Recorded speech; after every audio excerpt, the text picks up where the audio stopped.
we're going to talk about the mindset that you got to have to be able to ace the PMP exam. And I'm going to point it out, man. One of the biggest problems that you probably got right now is you ain't thinking about the PMP correctly, all right? So we're going to walk it through. I'm going to break it down. Some of this might hurt, but this is what you need to hear, all right? Yet again, Scott Payne, PM Master Prep. Dude, I'm here to make you PMP ready. And we're going to do it without memorizing. We're going to do it without stress. And we're going to do it as a team. Let's roll. All right. So the mindset. What do you need? Now, I'm going to walk you through what you need. But before I do that, I want to try to understand what you're dealing with. Now, a lot of you guys are getting the PMP. It's a big deal to you. You're stressed out. You got a lot riding on it. Your time's valuable, being pulled in a million different directions. And you just don't want to fail. Right? So the mindset that a lot of you out there do, and I saw somebody today on online go, is they're like, I'll just get everything I need. I'll just go all there and pull all these different things, and accumulation of information is what's gonna get me there. If one bite's good, let me take 1,000 bites. Is that how you're thinking about it? Is that the model that you have in your mind? If I just pull everything from everywhere blindly, eventually I'll have a pile of goodness, and that goodness, I can stand on top of it and do it. You know what? If you pile up a bunch of trash, you're standing on a trash heap. I don't know if you want to do that, but I definitely don't, all right? So instead of going out there and pulling together all this stuff that you hope is good, why don't you slow down? Be more sophisticated. Be more logical.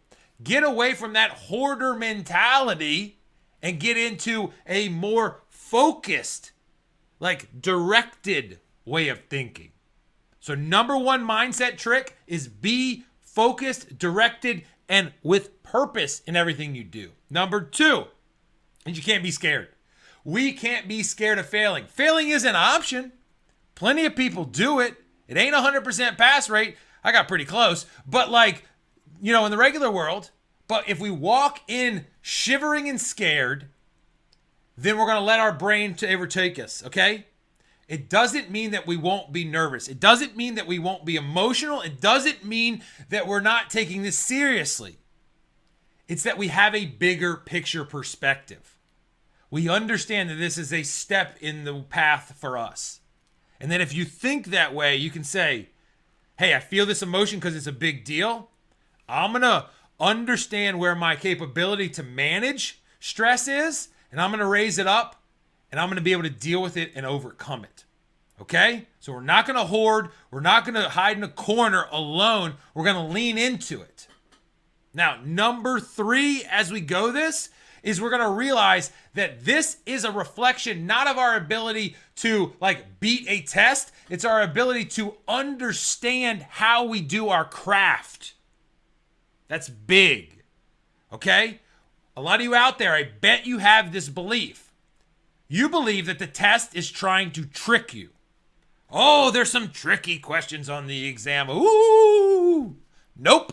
They're not tricky. When you miss them, you've got to, instead of saying, they got me again, they're trying to trick me, I get the 50-50 and I never get it right. What I need you to think is, there's something in this question that I don't understand. There's something in this question and answer series that I haven't built the ability to discern yet, and that presents an opportunity, not a weakness. That presents an opportunity in the fact that once I learn to understand it, I'm going to be a more competent project manager. I'm going to be more receptive to taking in my environment and reacting to it. And I'm going to be able to act better, do better, perform better at the job, on the exam, and as a person. See how that's different? Right? We're not going to say, oh, they're trying to trick me. This is, I almost said a bad word. This is not a good thing. Right? No.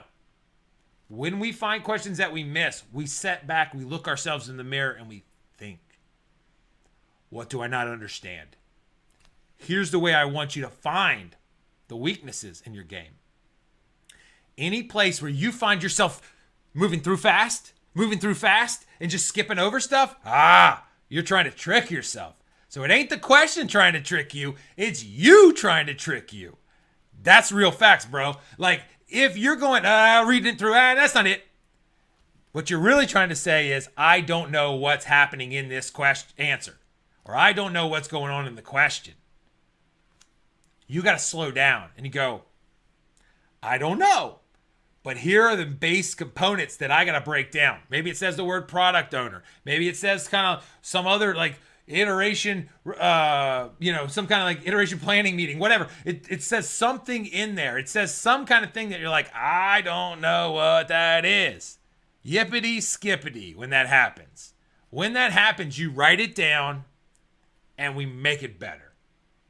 But if you try to like, scaredily running through the thing, hoping you get the right answer, you're gone. Same thing applies to how you run projects. Imagine that you were coaching someone else and you watched them and they were in a meeting and they just went through a topic that you know was like they weren't comfortable about because you could read body language, you could see things, you know the person, and they just skated through it real quick. What would you say after the meeting? You'd say, hey, buddy, what happened there in the middle, dude?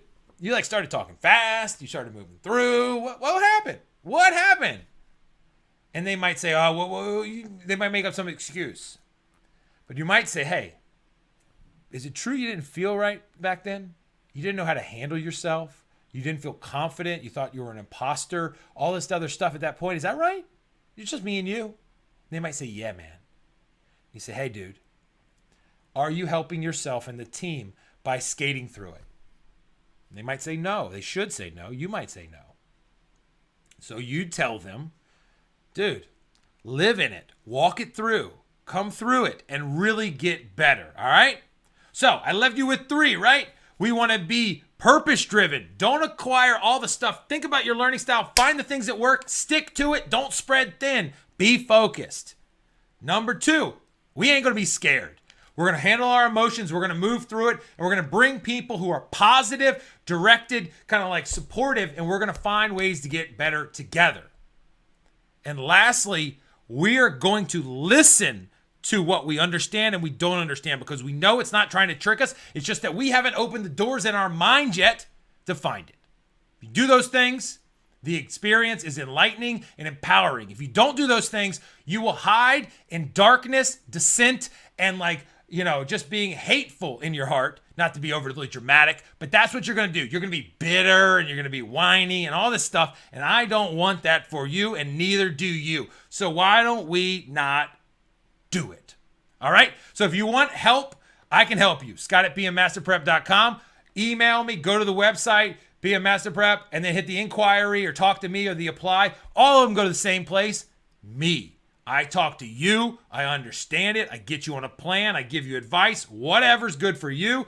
And we rock and roll this thing. I got a gang of coaches that are the best in the world, and we do this. Call me, email me, go to the site. I'll make it worth your while. Let's go.